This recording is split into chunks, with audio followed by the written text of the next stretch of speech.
Jeremy, thank you. Now, we talked about the gingerbread bake-off earlier, and here's the part where you really need to pay attention if you want to see some success in the kitchen. Willie Boardwine joins us once again with the best tips and tricks for building that gingerbread house. And Willie, I guess it all starts out with a good plan. Absolutely. We cannot dive right in and hope for success, as in most parts of life. What I have done today is, I don't want to say cheated a little bit, but I did go buy a prefab gingerbread house. We only have so much time on television. We'll just put it out there. I will say, as far as a little tip on making homemade gingerbread, you'll hear a nice knock on this one. That's what you want in your home bake as well. No softness, because it is more of an engineering thing at this point rather than edibility. On that note, it is what I would call an ephemeral art, so it's good for the day. You maybe don't want to leave it sitting out 2 weeks and then try and munch on it. But I'll give you some little things you can do to make it still an edible treat. With this guy, I bought it thinking that there were going to be some windows and doors already imprinted on the cookies. So if you're baking at home, or if you come at this with a lie on the packaging that you receive, what you can do is take a cookie cutter with your cookie just out of the oven and lightly press that in to get an outline for a stencil.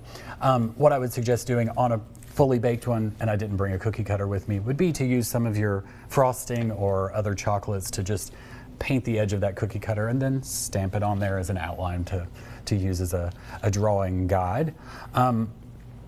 In the planning part, though, as well, I'm going to take this off just for a second to show folks the cake drum.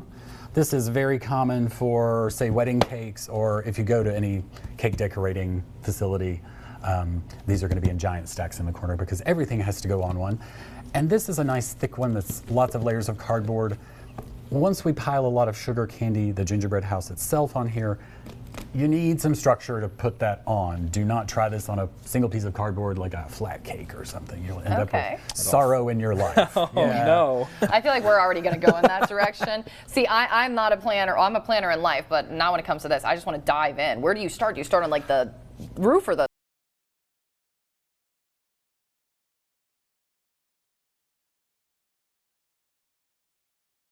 make your own?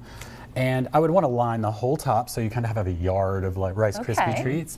That makes for some cool things as well in the future. Easy to stick stuff right in there too. Yeah, don't confine your decoration to sweets as well. You know, we've got rosemary here that makes lovely little evergreens. Perfect tree. It has to be 95% edible, remember everybody. Yeah, and so if you do want to make it sweet rosemary, put a little sugar water on this, a light solution, and bake it slowly for, you can find a recipe online for doing candied herbs. And then you'll have very sort of frost-crusted rosemaries, but that makes for a nice one.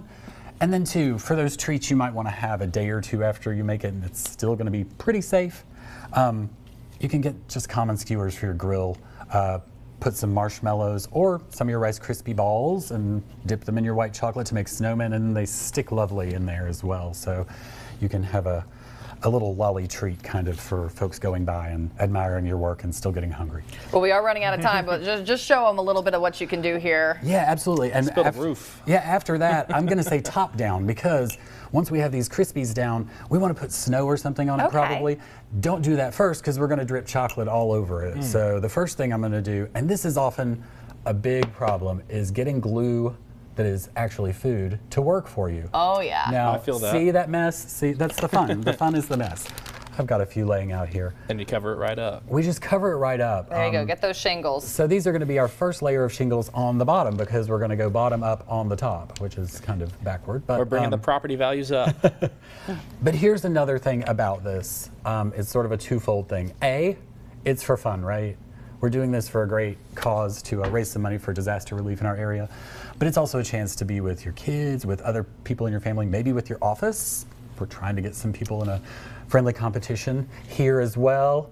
But remember that there's time to talk and wait, because if you do that, then it's dry and it's not going to slide off when you put your next layer on. Well, we'll work on this. Maybe we can check in at the end of the newscast, because we want to see where this goes. But remember, we have all the details for raising the money on our website. This all goes to disaster relief, and those free entries will be accepted. Those dates and times right there on your screen. We'll be right back after the break.